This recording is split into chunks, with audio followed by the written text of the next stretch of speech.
It's that time. Hey, you're not Matt. Who are you and what'd you do with Matt? Oh, I've got you muted. Look at that. I was like, I was pretending you were Matt. I That's why I had you muted. oh yes, no, I am not Matt. I Well, am Kate, not Matt welcome. Kern. I'm happy to Welcome. be here, though. I'm honored to be here, Doc. We have a great show lined up for everybody tonight. You have brought a wonderful gentleman. Uh, I'll take that $20 later. To the show tonight, and well, why don't we just introduce him now? All right. Yes. Well, Jackpot. I have Mr. Ryan Griffus with me today. And for those who don't know me, before we get into introductions, just since I'm new, I am Kate Gallahue. I am one of the leaders in Convene Communities, been a part of the Convene family now for since 2021. So this is just a place where we get real, and that's what we're doing tonight. Ryan and I share a passion for youth development, and I spent some time, about 19 years of my life in pediatric medicine. So youth are a big part of my heart, and both of us really share a realization that we can help youth move forward by teaching concepts like resilience and character development and all kinds of different things. But in Convene, one of the things we do here with the mental wellness podcast is we allow incredible people who are using their story for good to join us and share that story. And you have a pretty long, deep story that you've really grown confident in sharing where appropriate to change and ultimately, I believe, save lives, Ryan. You are a gentleman that works in the juvenile justice system as the director at our local juvenile care center, and the deputy court administrator. But anyone who meets you immediately sees the heart for the kids that you serve. And I know that we'll get to that story about how you evolved into this career path, but let's start with some of the backstory. How did you get into this line of work, and what's some of those pieces of the puzzle that led you to have such a passion for helping youth overcome challenges? If you don't mind sharing with us. I don't mind. Doc, Kate, thanks for having me. Thanks for everybody for listening. I'm glad, Kate, that you said it. You always say what I'm thinking, it seems. And that is that it is, for me, it's about the heart. And I've been in the child welfare world and the juvenile justice world now for, I hate to admit, because I'm going to date myself here, but it's been 20 years, pushing 20 anyway. In a variety of different roles. And I started in the child welfare world as a child protective services investigator, a foster care case manager, prevention worker, juvenile justice worker, supervised all those programs, and then went on to help run a homeless shelter here in Isabella County, where I reside, in Mount Pleasant. And then ultimately took on one more nonprofit, brought on youth advocacy programs, which is a national program based out of the East, mostly originated in Pennsylvania, but I was the first director to bring it here to Michigan. And then I got the call to where I am now. And where I am now is a culmination of so many things in my career, educationally, professionally, but personal experience. Personal experience is where the connection was, and personal experience is what I use as not only a daily motivator, but just the basis for everything. My why is rooted in my own personal experiences, which if you want to preface that a little bit more, I can go into that. It's a tale, but I don't know if you want me to start there or where you want me to start. I'll give you a chance to interject. I'd like to know when you were born, if we could start there. Yeah, so it was a rainy night in July. Well, Ryan, I think what we'll do is I know I want to kind of share a little bit about how you and I met first, and that will lead to the backstory. Okay.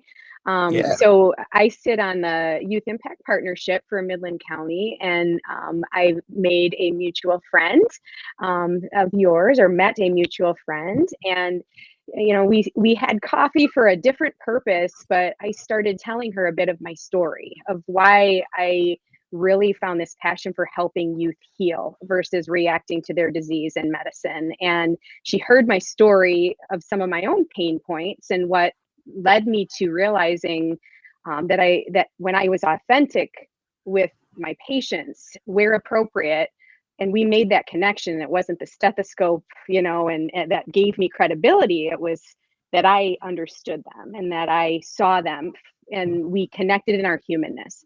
And she said, I have somebody you have to meet. And I just need to make it happen. I know we're here for a different reason, but the whole time I'm thinking you need to meet Ryan.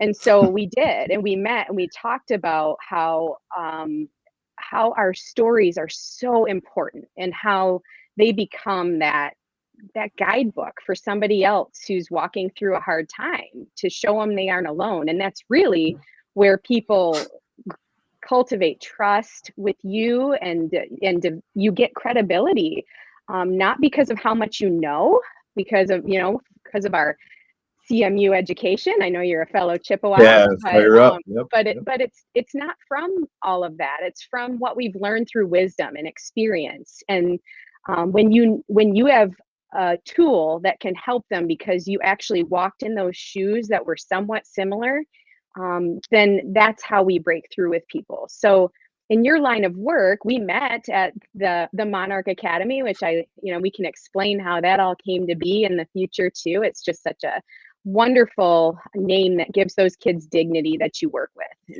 Yeah. But you had an experience where some of your story was able to be shared, and it was the most releasing, the most relieving opportunity for you to let go of some of that weight that you carried, and Yeah. you recognized that it needed to Yeah. be shared. So Yeah. maybe we can get to that, but maybe I'll leave that up to you. We can start with the backstory and lead up to when you shared, or we Yeah. can start with what you realized. Yeah, let me give you. So I'm going to give you. Usually, like I was saying pre-show here, usually my speech on describing my life is about a 90-minute talk. I'm going to try to condense that down here to about 5 to 10 minutes.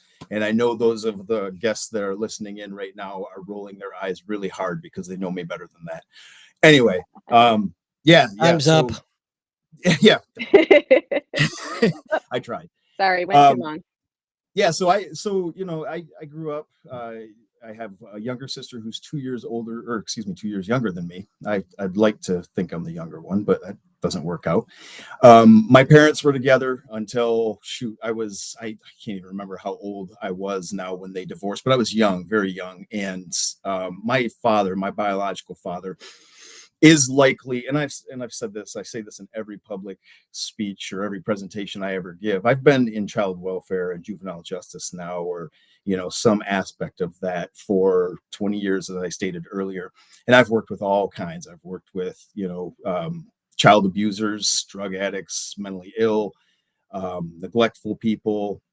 I've worked with murderers, I've worked with rapists, I've worked with all kinds of violent characters, and I will say, hands down, without question, my biological father he scared me more than any other person I've ever met and I've ever encountered in my professional career. He was just a dangerous human being, for many reasons that I'll spare, just to say that his disregard for me or anything to do with me it's jarring still to even stop and consider, especially being a father myself.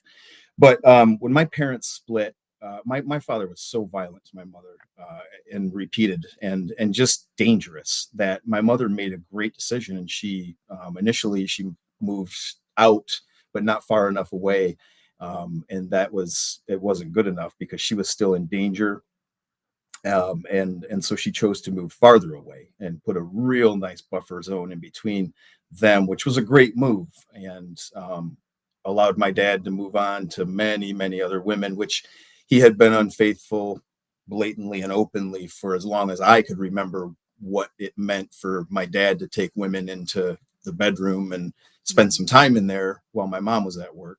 And then they'd come out, and I didn't understand it then, but I do now. And, after that, my mom moved, and it was really important to me. I just, at that point in my life, me and my sister, for that matter, we had a connection to a friend group. We were established in school. We wanted to stay. We didn't want to move. And, my dad, master manipulator, like a lot of addicts and people who are in active addiction or alcoholism are, convinced her to, we stayed with my dad at his house, and it got worse from there. And what I mean by worse was he would just leave us alone for days at a time. And we're talking, my sister and I, probably at this age, 6 and 4, Oh, 7 and 5, 8 and 6. He'd just leave us alone for days at a time. And he would spend a lot of time in downtown Saginaw. He had a habit at that point, a crack cocaine habit, and addiction to prostitutes. And so he'd spend his time just dabbling in that. We'd see him every now and then, and when we did, he'd come home, and a lot of physical punishment if chores weren't done to his liking or whatnot, and then that would result in us being locked in our room for who knows how long. No bathroom, no food, no water, just for a long time, with tape and stuff over our doors and all that, measures to make sure he knew we weren't getting out.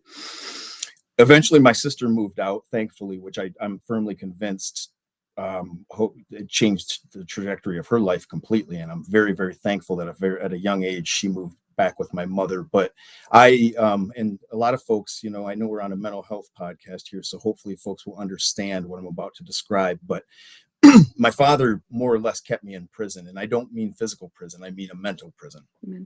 Prison of manipulation, and that manipulation and fear.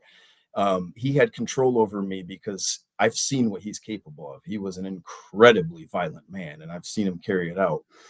And there were more times than not that I'd wake up to him crying and, a gun to his head or a knife to his throat. And he said basically to me that if you leave too, I'm going to kill your mom. I'm going to kill your sister. I'm going to kill you, and I'm going to kill myself. So you're here. And that was it. And for me, a lot of people are like, why didn't you just tell somebody? Why didn't you just move with your mom? I felt at that point that I was protecting my mom. It was my job as a young boy. Now I can't say anything. I kind of just have to be here and absorb what he has to put out so I can protect my mom and my sister. And I felt responsible for him to a degree too, because he's so unstable and, he's going through whatever. So it was just a weird, like, invisible prison is the way I describe it. And I stayed, and, it amped up. It got insanely dangerous after that. At about 10 years old, and I just told this story I do a daily video, a YouTube video for the kids of our facility. Try to do one a week. Usually I try to do them every day, but it doesn't pan out, life. But one of the things I mentioned was one of the things I just started talking about recently. The kids always are amazed because I'm up at 2 a.m. every day. And one of the kids asked me, why are you up at 2? Like, why do you get up at 2 o'clock? And I said, my body's up at 2 no matter what, every day. And before I could finish, that sentence, one of the kids said, that's a trauma response. And I almost fell off my chair, and I said, bingo, dude. How'd you know that? He's like, if your body's waking up, it's for a reason. Like, you don't need an alarm. And he's right. At about 10 years old, my dad worked at General Motors at the time. And every single day that he supposedly worked, I think he worked at GM. We went to GM every day. But in the morning, my dad would get me up at 2, and he'd sit me at the kitchen table, and he would smoke weed and drink coffee. And I would cut the corners off all these Ziploc baggies and hand them to him, and he'd start packing them in and twist them up and throw them in his he had a really nice, fancy wood finished box. Ironically, said Holy Bible on the front of it. Not a good look.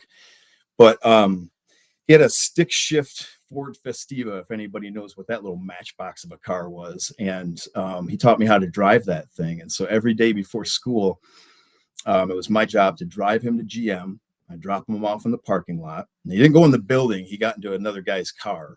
And then everybody came to that car. And my job was to drive home and make my drops on the way.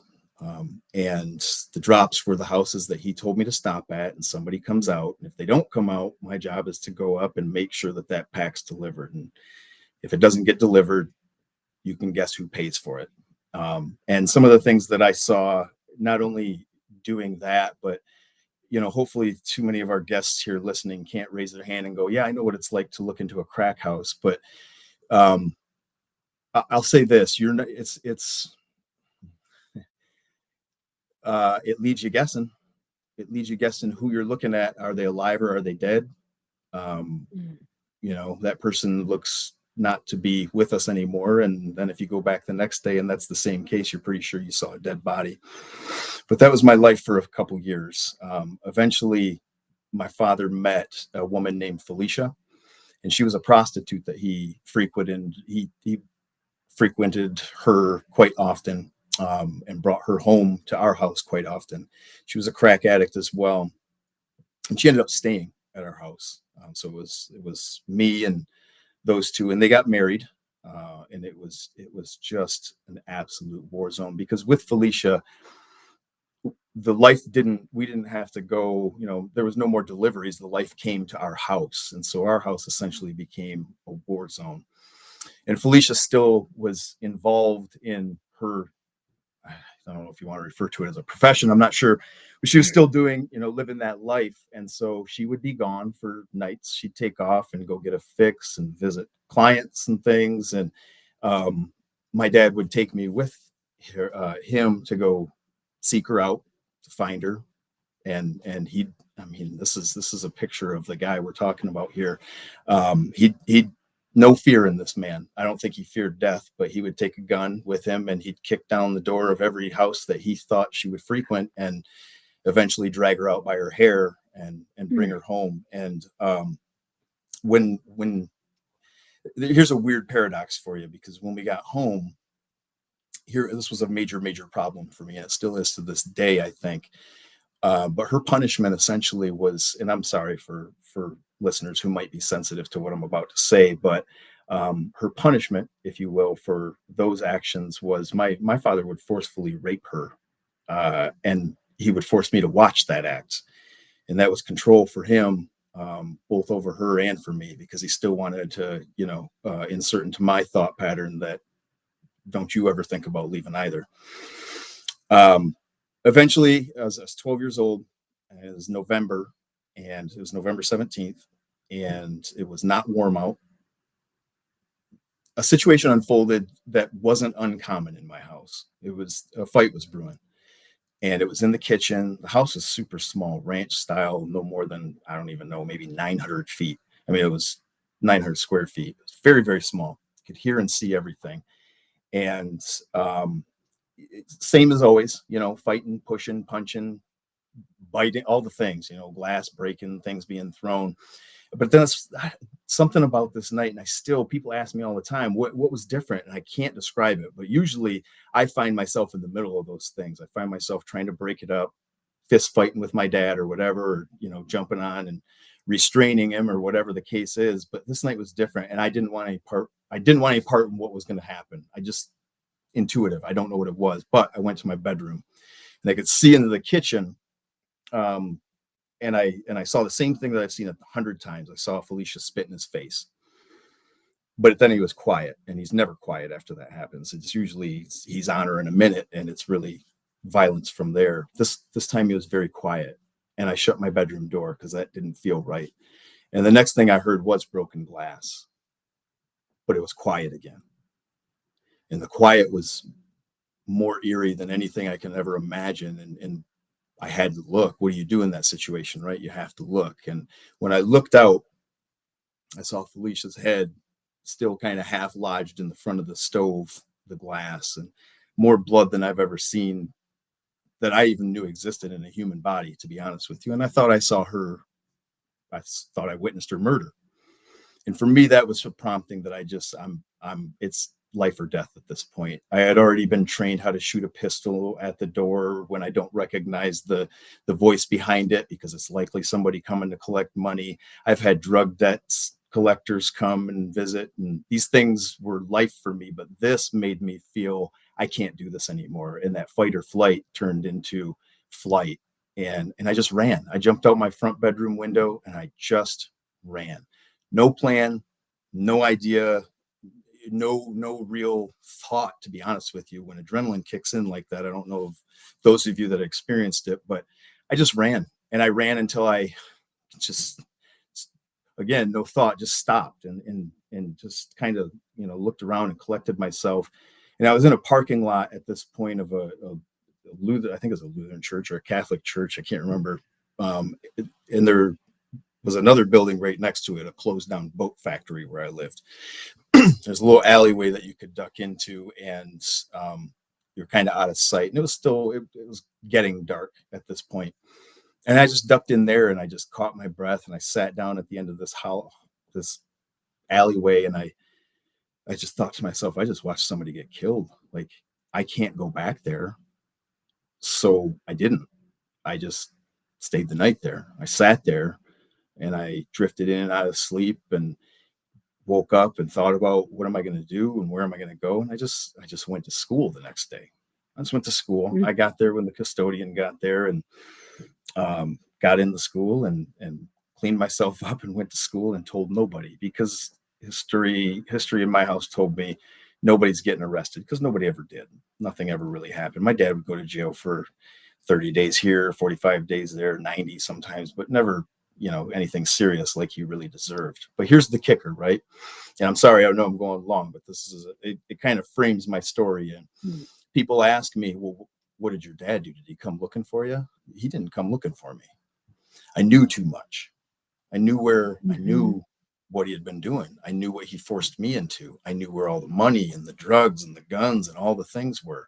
He didn't come looking for me. And so I just stayed gone. And for 6 years after that, from the time I was 12 until I was 18, I lived in 21 total different houses, people giving me places to crash, beds, couches, floors, whatever. There were nights where, a door wasn't open to me and it was sleeping in my alleyway, or it was, I know you're on vacation and your family has this cool pole barn where you got a couch in there and I can go sleep on that. Or I've been to your house a million times and I know that nobody even comes in the garage and you got some moving blankets in there, so I can break into there and crash. Or, eventually I worked up some money through a part-time job and got a car. That was my home for a long time.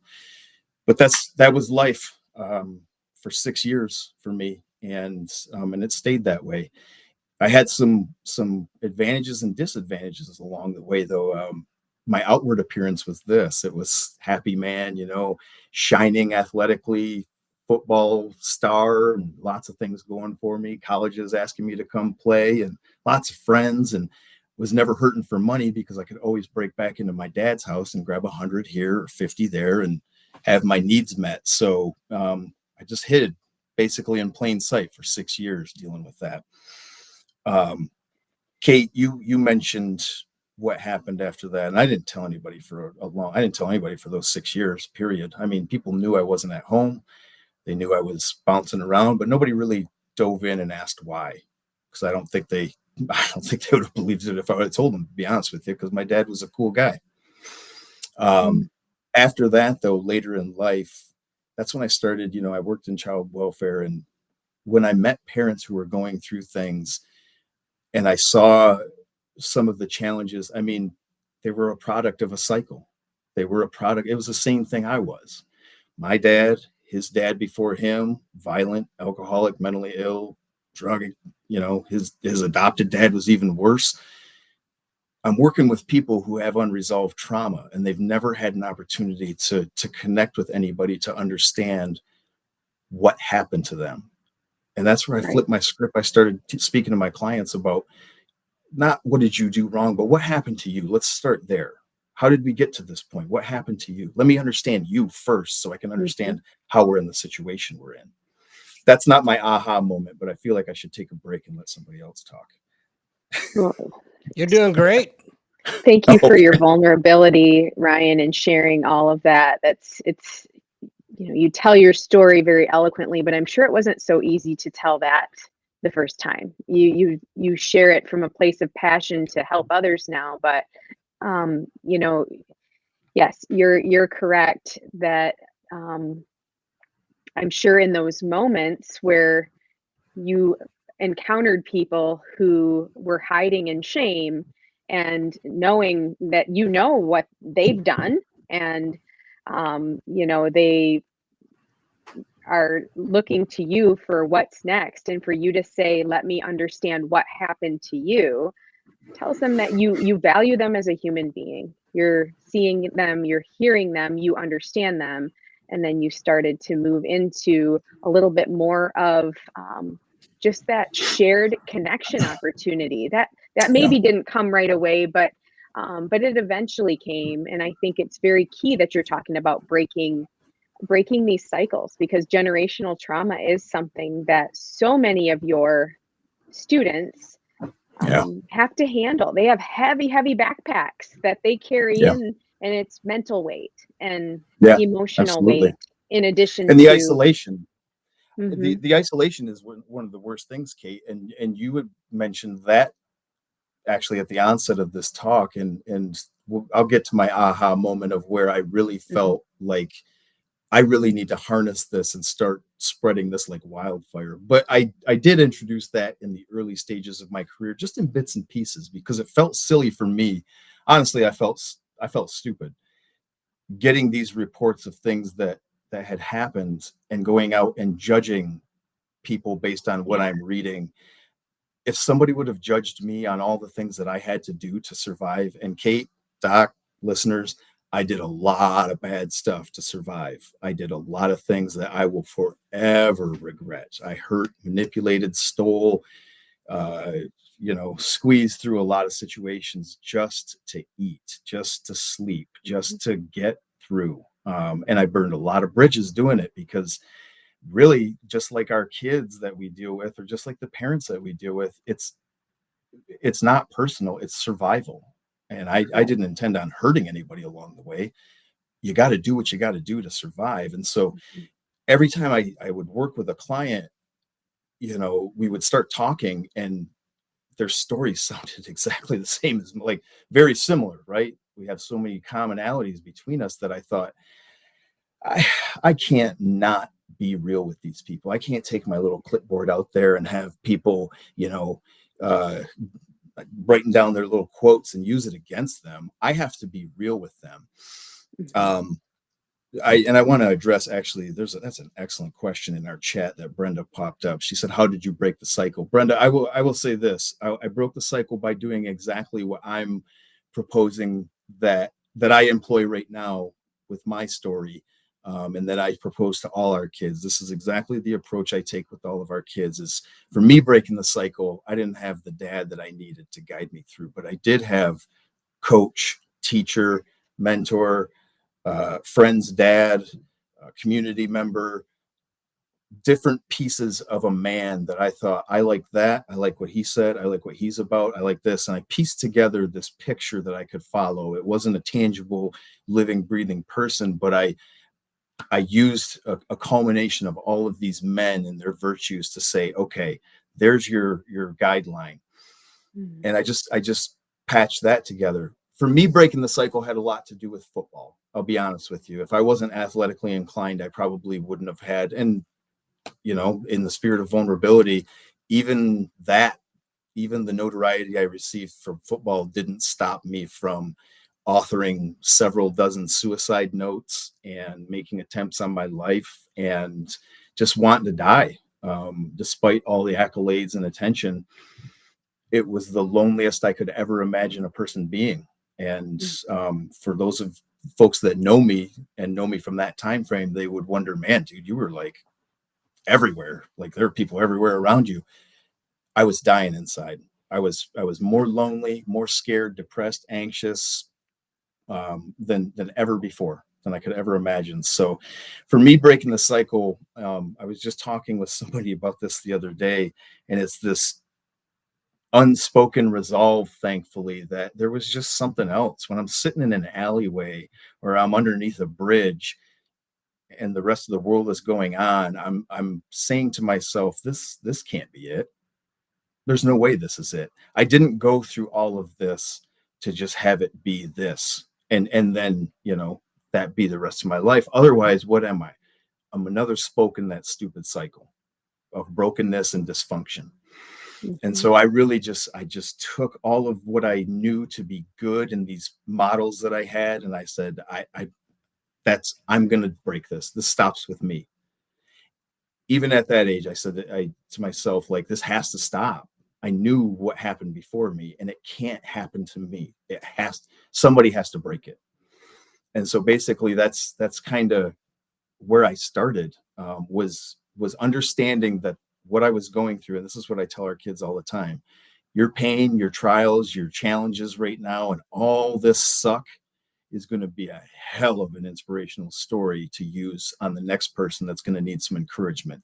You're going to be on a stage giving advice to people who need desperately to know that there's hope at the end of the tunnel for them, that they're not destined to be what happened to them. Yeah, that's Another so one, true. I've got a question for you. yes, sir. What made you decide to stay in school? I mean, you could have easily chosen a different route. Football, athletics, and At 12 years old? I was yeah, well, curious and too, the when school was class. that discovered? When was your athletic ability in football? Was it junior high?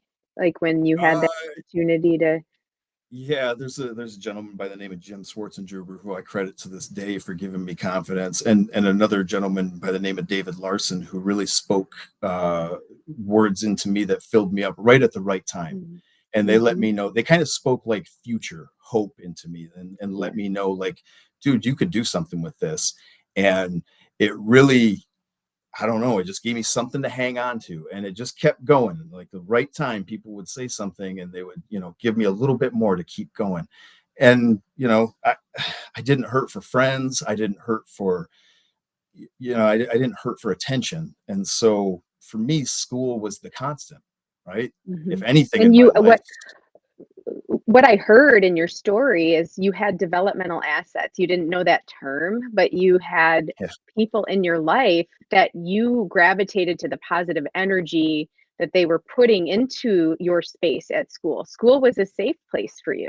School was right. where people encouraged you and they believed in you. So that's what you are doing with the youth that you now serve is you're not telling them what they did wrong and what they're not. You're telling them who they are as an individual.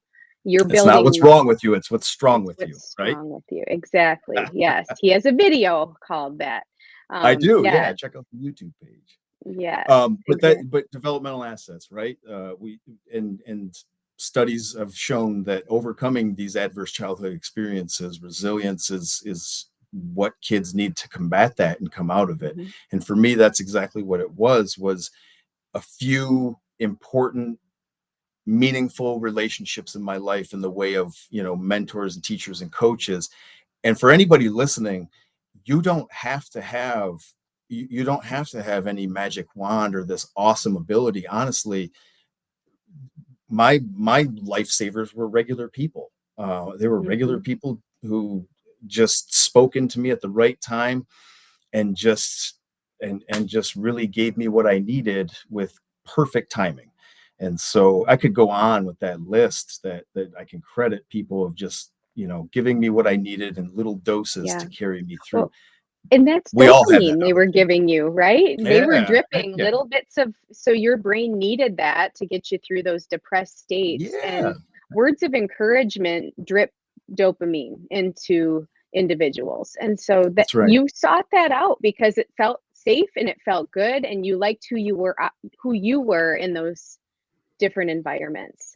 So, Yeah. Yeah. Uh, And we all have that opportunity in any role that we we do. play in life. Yes. We come across people, kids, and this isn't, adults aren't immune to this either, right? Our generation, I'm capturing all of us in the same basic generation. Thanks, Um, buddy. yeah, you got you, man. Um, we're the first generation that kind of is on the, like, we're in the backside of it, but we're starting to talk about this and recognize that, oh, all of those really traumatic things that we went through in life, they manifest later on, and they affect us in Mhm. so many ways, in physical manifestations, the relationships we build, all those things. And so it's really important to recognize and meet these kids with understanding about what is shaping them, and we have the Yeah, ability to help shape them. And I take it now that we're with this knowledge base and we're aware of how early life impacts kids on a longitudinal scale. It's our responsibility, it is. and We used if to we have, do. Go ahead, Ryan. Finish your oh, I was thought. going to say, I'm if we sorry have to if we interrupt. have lived experience and we can identify those feelings and those fears and Yeah, anxieties. I still haven't got to how that opened my eyes, but I will. If we have that, not saying everybody does, and that's okay, but if we do, we can take, and this is why this concept is so fulfilling to me, is because all of what I just described, none of that happened in vain anymore. It's not just something that happened to me and I went, oh, dang, that's going to suck for the rest of my life and I don't know what to do with that. No, I'm taking it and I'm flipping it on its ear. And I use some colorful words when I describe this about kind of my mentality in that, and I'll spare it for the audience, but my motivation is like all of that is just fire, man. It's just fire fueling the engine to do good for these kids.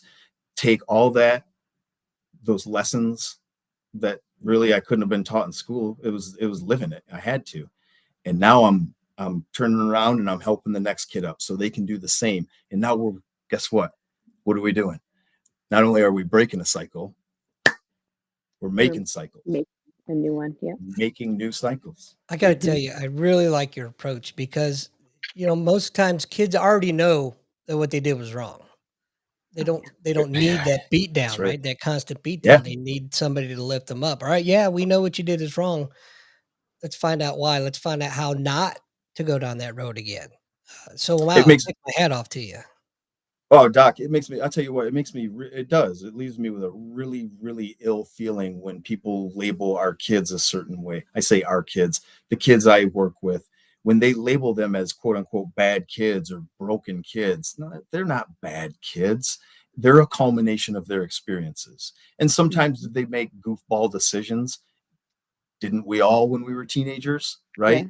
If somebody would have labeled me a bad kid during those years, football, friends, anything, I don't think there would have been enough to keep me holding on in this life. I would have ended it because people had this perception of me as this really good, like all American athlete kid. And I needed that.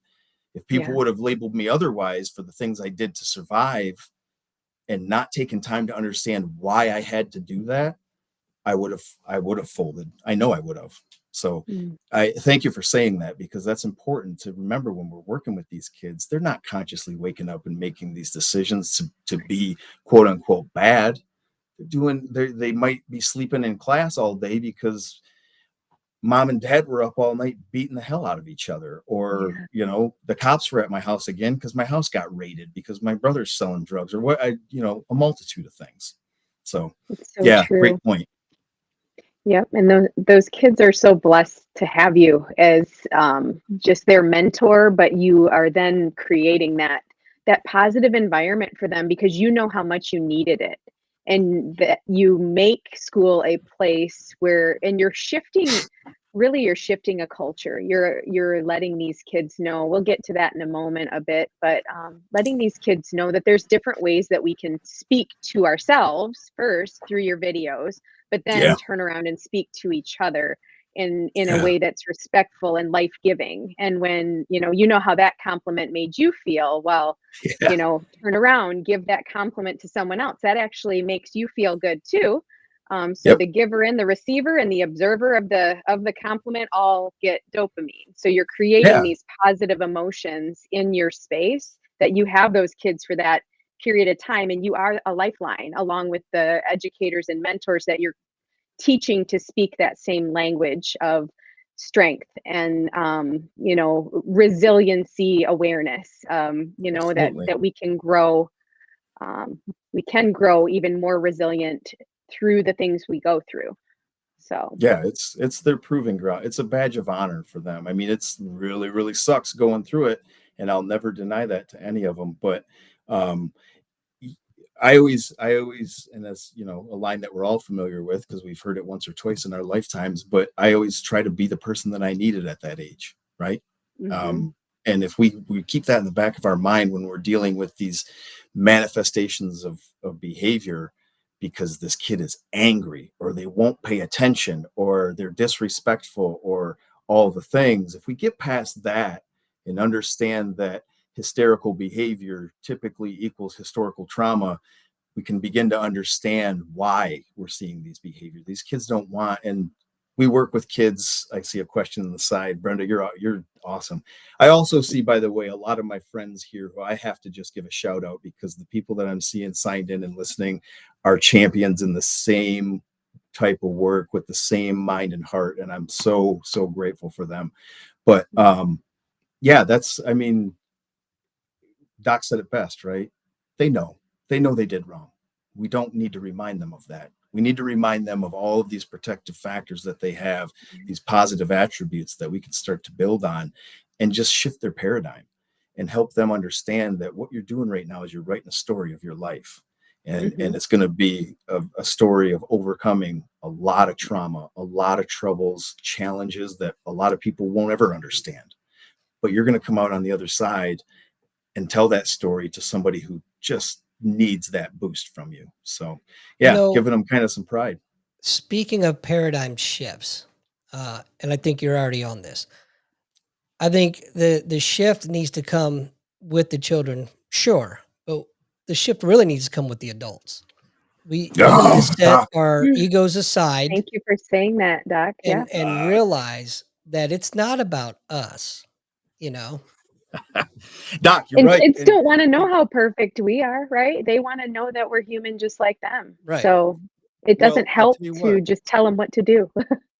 No, absolutely. And that is a very good foundation for the way I approach every conversation with kids is I don't want to come off as perfect because then they really don't Right. give a shit what I have to say. They don't want to hear it because they have this assumption if I come in with a suit and tie like I usually do most days and talk to them like the same caseworker, teacher, probation officer, whatever, they don't want to listen. They've heard it all before and they can tell you what you're going to say.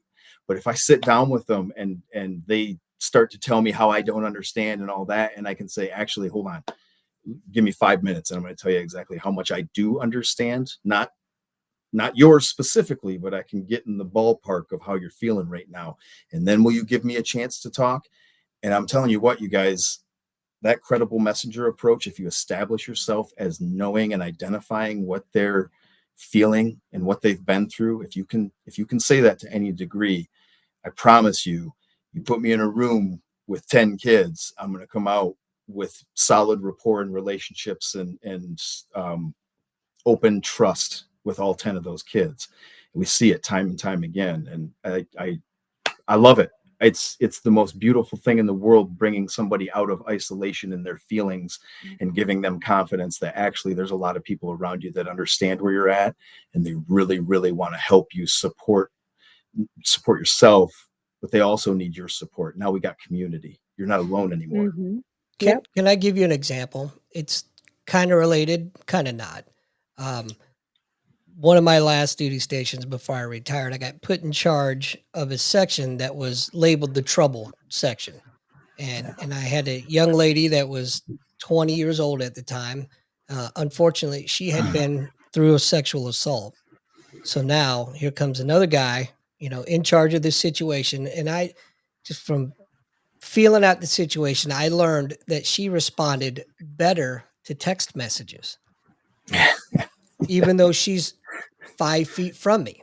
Yep. That's how she was more comfortable. And that's Mm. how I was able to get through to her. And so, Meet her where she was. yep. So she had the reputation of being kind of a poor performer. Um, Once I figured it out, I had to put my ego aside, Mhm. and Yeah. realize, all right, yeah, I don't really like the text, but if this is going to work, it's going to work. And we ended up turning that shop around, and she's got promoted 3 times since that time. So it's Doc, just That's knowing awesome. people. The proof is there, man. The proof is there. I get kids calling me all the time, texting me, emailing me constantly years after we've, you know, stopped professionally working with each other. And it's the same thing every time. You didn't talk to me like everybody else. You took time to listen. It's just shifting. But you said it best, and that's the thing that I'm so passionate about. This is systemic change, a shift in paradigms in the systems, because we've been trying this for a long time, right? This punitive punishment, do as I say, and if not, we're going to lock you up. You're going to think about it, and then you're going to come out, and if you do it again, we're going to lock you back up. We've tried it. We've seen all the failures. We've got this new way that kids are really responding to, and I pride myself in the amount of kids that call me for parenting advice now that they're parents themselves. How do I fill out my W-2 or my W-4 for employment? Can you help me find a job? Can you help me find an apartment? I'm going through relationship troubles. I have questions about my sexuality. You name it. I trust you. We get it all the time. And those other people that I'm seeing on this chat, and a lot of the people that I work with, they're cut from the same cloth, and they operate in a way where kids want to be around them. They don't avoid them. They tell them the raw truth, even though sometimes they know it might get them in trouble, or, it might be rough for us to hear. They trust us.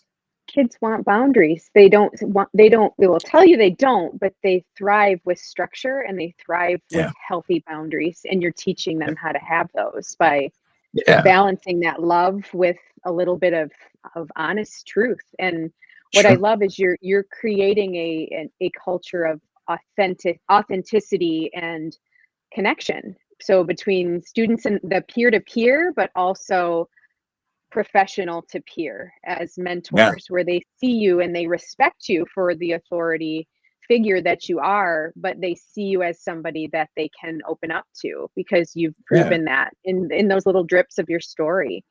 We're not writing a cookie cutter plan for the kid after kid after kid. We're learning about, what do you need? What happened to you that we can address? And how do we make you whole? How do we do this for this kid? And that's where that aha moment for me became so apparent. And it did before in my career in different pieces along the way, when we're prescribing the same number of, counseling and parenting classes, and here you go, do that. And if you don't, I'm going to take your kids away or terminate your parental rights. So that's not good. What? That might not be. Doc, you said it best. We got people who can't communicate face to face. It's no fault of their own. They have things going on where it's different. We have to meet them where they're at, and we have to understand the why, so we can be their person, their rock, their foundation, right?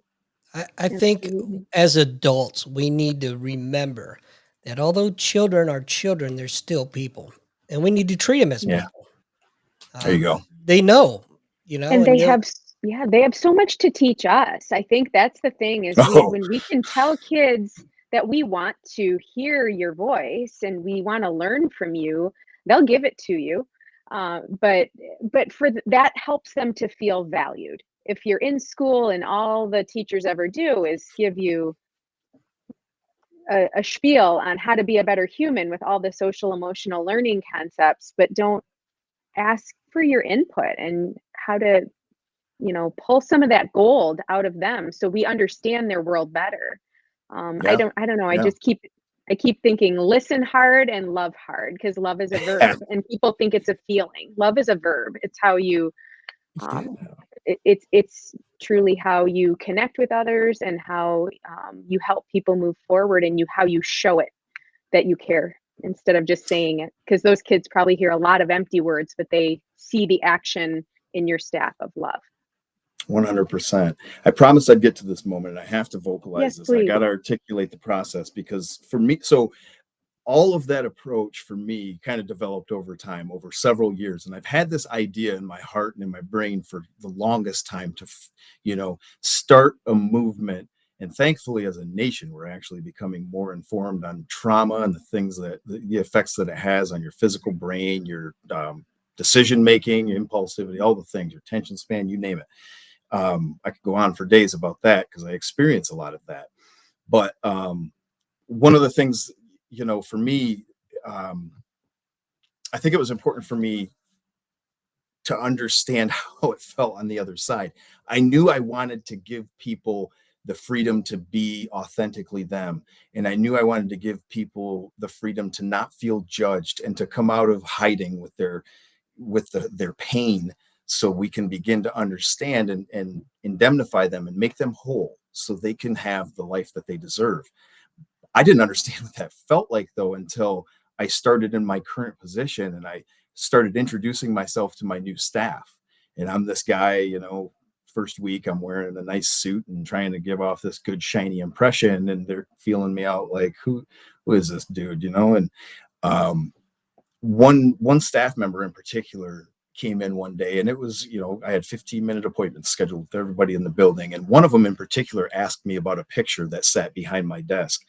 And because it's an oddly placed picture, I got all my beautiful family. I got, my obviously a ton of dog pictures. You got to have those, right? But one of them in particular is one I keep framed, and I keep it actually everywhere on my desktop, on my computer, on my phone screen. And it's a picture. I went back to my alleyway and I just took a picture, and it's here's where you come from, buddy. Like, don't Mhm. forget it, man. You can't lose that. That's where you started. Here's where you are. So be proud of that first, but also don't lose those feelings of what it felt like to be in that position. Otherwise, you've lost that ability to connect on certain levels. He asked me about it, and I told him, and he went, okay. And he left, and he came back the next week, and he asked me a little bit more and a little bit more and a little bit more. And all of a sudden, we have two men who are, I was 39 at the time, so I won't say two men in their 40s. He was in his 40s. I was still in my 30s. But two men who are discovering for the first time in their life, holy cow, another human being has felt the same things that I do, and they have things that they deal with on a daily basis as far as imposter syndrome and anxiety and depression and panic and paranoia. I had no clue. I thought I was the only man on planet Earth that felt those I'm feelings. so glad you said that, because we say all the time on this show that you are not alone. You feel like you are, but you're You'd feel not. like, yeah, that feeling, Doc. I can't even describe it. I don't know. I mean, other than my birth of my children, I honestly, the elation in my marriage, of course, but the elation that I felt, I'll use freedom, the freedom I felt. Yes. All of a sudden, this world opened up to me where I thought, oh my God, have I been missing this? Like, there are other people out there. And I knew it's the most ironic thing because I've wanted to give that and worked a decade and a half at this point to give people that sense of freedom. But I had never experienced what it was like on my end. And when it happened, I became immensely proud of how far I've come, Mhm. instantly connected to people, instantly connected to people when, they share their stories of overcoming their own situations. And I go, wow, this is amazing. Like, I didn't know. None of us have ever talked about this. I certainly haven't. I just kept it to myself to various degrees. I never really, I talk about certain events in my life to try to relate, but now I feel so free. My world's expanded immensely to the point where I just can't stop talking about it. And I want and you, all you kids and adults, I want you to have that freedom. You deserve it too. Mhm. And I don't want to stop. That's like that's my fire right now. And I do that. That's for my staff too. Now, my role professionally is to really invest in my staff so they can invest in their kids or our kids. And, I encourage them to whatever degree is professional and appropriate and doesn't put them in compromising situations to use their stories. We all have one. We I, all have one. Doesn't have to be It, mine, doesn't have to be yours. I think a great Use it. word that would sum it all up is liberation. Yeah. Yeah. it it gives you immediate purpose for your pain when you can 100%. you can relieve someone else by showing them they're not alone in that. That's right. And I experienced it myself too. So that's Yeah. what led me into this Liberation. path of work. Um, Liberation. That's beautiful. Yep. Breaking the cycle, man. I tell you what, you guys, if you really sit here and think about this, honestly, and I implore everybody to really sit and think, those of you that have been caught in these generational patterns, 5 minutes, huh, Doc? All right. If you have been a person who has just stopped or worked really hard at reversing or completely stopping trends that preceded you for years, and you were on a certain trajectory because of that, and really resigned to the fact that I guess that's going to be my life, stop and think for a second how powerful this is. For you to have said no more, it stops with me. You changed a life, your life, from a trajectory that was going this way to this way. If you have kids, if you work with kids, if you have people you're mentoring, you change their lives. You affected and impacted generations to come. Is that not the most powerful concept that you can imagine? I think about that constantly. And some people are, really nonchalant about their stories or the fact that they came out of certain situations. And I go, no. Think for a second what you did. You You get changed. to be one. You changed history. Like this could have been history books, the same cycle. You broke it. Now you're making a different one. You rewrote it for bunches of people, and it's beautiful. It's beautiful. I love it. You mentioned you have kids. If you don't, I have 2 that I'll give you. Free to a good home. Oh, some days I'll even trade. Yeah, maybe it's even trade, depending on. I hear you. Yes. Well, I got a do want to golden. I'll throw in a mention. golden retriever.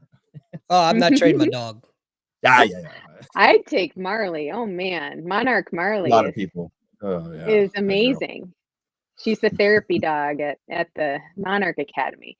Oh, Yeah. But I did want to mention too, just up in the upper corner of your screen, you'll see a QR code. Doc graciously volunteers his time every Tuesday, every Wednesday here on the Convene podcast, and just appreciates the any small donation of a few dollars thrown his way to help just cover overhead charges. But we just greatly appreciate the opportunity to bring stories like Ryan's on. And Ryan, you've just touched a lot of people with your story tonight, and just your approach. You're taking we talk about like these trauma informed approaches, right, with youth, where yes, what happened to you, but you're taking a resiliency approach with your kids, and you're resiliency informed, where how can we move forward? How can we reframe our thoughts? How can we turn what happened to us into something that can be useful?